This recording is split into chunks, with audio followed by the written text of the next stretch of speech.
உலக மக்கள் எல்லோருக்கும் வணக்கம். நான் உங்கள் ஜி கோபால் பேசுகிறேன்.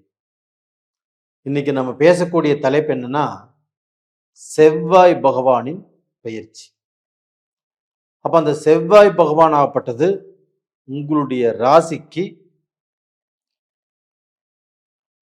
7ஆம் இடத்துல அந்த செவ்வாய் பகவான் பெயர்ச்சி ஆகிறாங்க.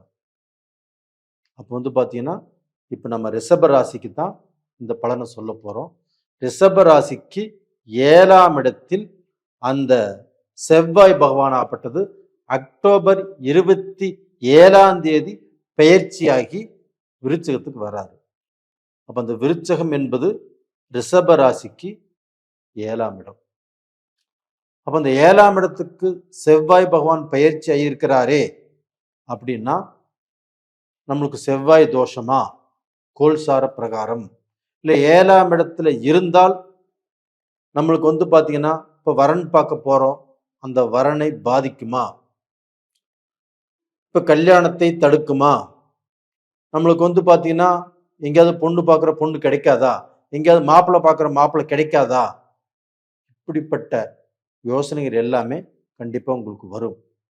ஏன்னா 1.5 மாச காலங்கள் இன்னும் அந்த இடத்துலயே தான் செவ்வாய் இருப்பார். ஆனா அங்க செவ்வாய் ஆட்சியாக இருக்கிறதுனால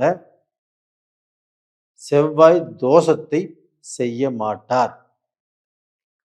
ரிஷபராசிக்காரங்களே, உங்களுக்கு தான் செவ்வாய் 7ஆம் இடத்துல இருந்தாலும் உங்களுக்கு பாத்தீங்கன்னா செவ்வாய் தோஷத்தை செய்ய இயலாது. அப்ப அந்த தோஷத்துக்கு பதிலாக செவ்வாய் ஆட்சியாக இருந்து ரிஷப ராசிக்காரங்களுக்கு நீங்கள் பாத்தீங்கன்னா தொட்டதெல்லாம் பொன்னாகும் சொல்லுவாங்க இல்லையா, அந்த மாதிரி காலகட்டம் தான் இப்ப நடப்பதற்கு ஆரம்பிச்சிருச்சு. அப்ப நீங்க பொண்ணு பார்க்கலாம், மாப்பிள்ளை பார்க்கலாம், பொண்ணு பாத்திரத்துல கல்யாணம் ஆகும், மாப்பிள்ளை பாத்திரத்திலையும் கல்யாணம் ஆகும். அதுபோக நீங்க ரிலேஷன்ஷிப், ஒரு பொண்ணை காதலிக்கிறீங்க, இல்லை ஒரு பொண்ணு ஒரு பையனை காதலிக்குது, இது எப்படிதான் நம்ம வீட்டில் சொல்றது, நம்மளுக்கு எப்படி கல்யாணம் நடக்கும், எனக்கு பயமா இருக்குது அப்படிங்கிற வேதனை பட்டுட்டு இருந்தாலும் இந்த பீரியட்ல நீங்க சொன்னால் கண்டிப்பாக உங்களுடைய திருமணம் கைகூடி வருவதற்கான ஒரு அட்டகாசமான காலம். பயந்துக்கவே வேண்டாம், தைரியமா சொல்லலாம். இது போக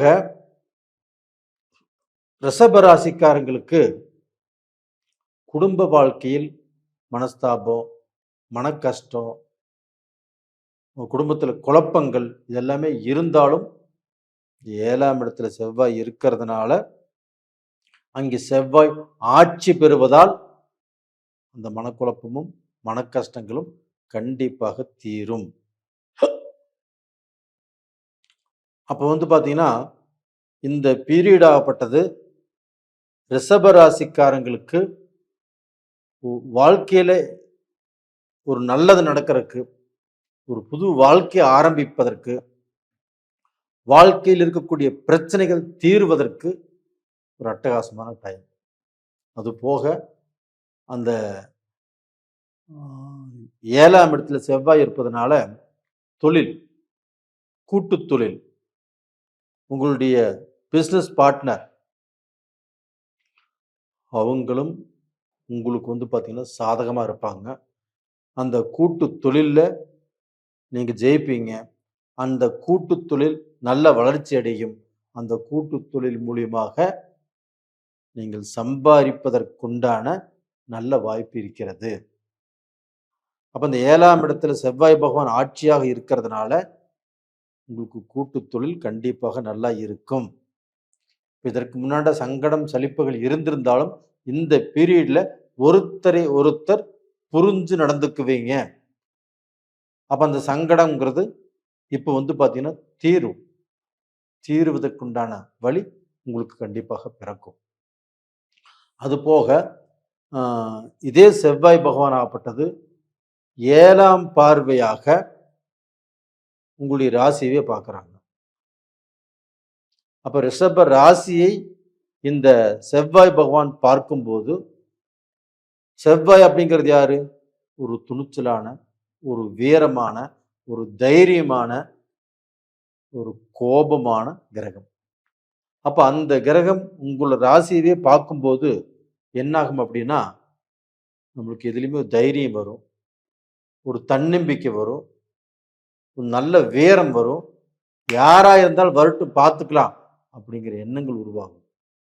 அப்போ நம்மளுக்கு அந்த கோபம் வருவதற்குண்டான வாய்ப்புகள் இருக்குது. யாரு எவரு முன்ன பின்ன தெரியாம நம்ம பேசிடுவோம். இதனால தனக்கு வரக்கூடிய வாய்ப்புகள் கண்டிப்பா மிஸ் ஆகும். அது நம்ம வாழ்க்கையில எந்த மாதிரியான வாய்ப்பாக இருந்தாலும் சரி. அப்ப அந்த வாய்ப்புகள் மிஸ் ஆகுறதுனால உங்களுக்கு தான் நஷ்டம். அது தொழிலா இருக்கலாம், பிசினஸா இருக்கலாம், நம்மளுக்கு நடைமுறை வாழ்க்கையில் இருக்கலாம். அப்ப இந்த வாய்ப்புகளால் நம்மளுக்கு பார்த்தீங்கன்னா, ஏதாவது ஒண்ணு மிஸ் ஆகுறதுக்கு வாய்ப்பு இருக்குது. ஆனா இந்த பீரியட்ல இந்த 1½ மாச காலத்துக்குள்ள நீங்கள் கொஞ்சம் நிதானமாக, கொஞ்சம் யோசனை செய்து நீங்க பேசினால் கண்டிப்பாக நல்லது. அப்போ பார்த்தீங்கன்னா, ஒருத்தர்ட்ட பேசும்போது நம்ம என்ன பேசுறோம்? நம்ம என்ன பேசணும்? நீங்க அதிகமா பேசலாமா? குறைச்சு பேசலாமா? அப்படிங்கிறத யோசனை பண்ணி பேசுங்க. இது ரொம்ப ரொம்ப நல்ல விஷயம். அது போக பார்த்தீங்கன்னா, அதே செவ்வாய் பகவான் உங்களுடைய ராசிக்கும் 8ஆம் இடத்த பார்க்குறாங்க. அப்போ உங்க ராசிக்கு 2ஆம் இடம். அப்ப அந்த 2ஆம் இடம் என்பது உங்களுடைய 7ஆம் வீட்டு அதிபதி 2ஆம் வீட்டு அதிபதியை பார்க்கறதுனால அது குடும்பம், தனம், வாக்கு. குடும்பத்திலையும் நல்லது நடக்கும். தனம், உங்களுக்கு வரவேண்டிய பணம் கண்டிப்பாக வந்து சேரும். உங்களுக்கு தொழில் கண்டிப்பாக நல்லா இருக்கும். உங்களுக்கு வேலை, இந்த வேலையை போட்டு வேற வேலைக்கு போலாம்னு நினைச்சாலும் தாராளமாக போலாம். ஒரு வேலையில இருந்தீங்கன்னா அந்த வேலையில் இருக்கக்கூடிய டிஸ்டர்ப் உங்களுக்கு கண்டிப்பா குறையும். உங்களுக்கு போட்டி, பொறாமை, எதிர்ப்பு எது இருந்தாலும் அது எல்லாமே படிப்படியாக குறையும். அப்போ எதிரியா இருந்தவங்க நண்பர் ஆவாங்க. உங்களுக்கு பார்த்தீங்கன்னா பகையா இருந்தவங்க உறவாவாங்க. கண்டிப்பாக இது நடந்தே தீரும். அப்ப டோட்டலா பார்த்தீங்கன்னா செவ்வாய் பகவானுடைய அனுகிரகமாகப்பட்டது கண்டிப்பாக உங்களுக்கு நல்லதை செய்வதற்குண்டான காலகட்டங்கள் வந்தாச்சு. அதே சமயத்தில் அந்த செவ்வாய் உங்களுடைய ராசியை பார்க்கறதுனால உங்களுக்கு உஷ்ணம் சம்பந்தப்பட்டது, உடம்புல ஹீட் சம்பந்தப்பட்டது, சின்ன சின்ன கொப்பளங்கள் வருவதற்குண்டான வாய்ப்புகள் இருக்குது. அதை கொஞ்சம் பார்த்துக்கோங்க. நேயர்களே, இந்த பதிவு பிடிச்சிருக்குன்னு நினைக்கிறேன். பிடிச்சிருந்தா லைக் பண்ணுங்க, சப்ஸ்கிரைப் பண்ணுங்க. நீங்கள் நிறைய ஜாதகங்கள் அனுப்பிச்சிருக்கிறீங்க. நிறைய பேர் நான் போட்ட வீடியோவை பார்த்து லைக் பண்ணியிருக்கிறீங்க, சப்ஸ்கிரைப் பண்ணியிருக்கிறீங்க. அதுபோக உங்களுடைய ஜாதகங்களையும் அனுப்பிச்சிருக்கிறீங்க. ரொம்ப ரொம்ப நன்றி உங்களுக்கு. நேயர்களே, உங்களிடமிருந்து விடைபெறுவது உங்களின் ஜி கோபால். நன்றி, வணக்கம்.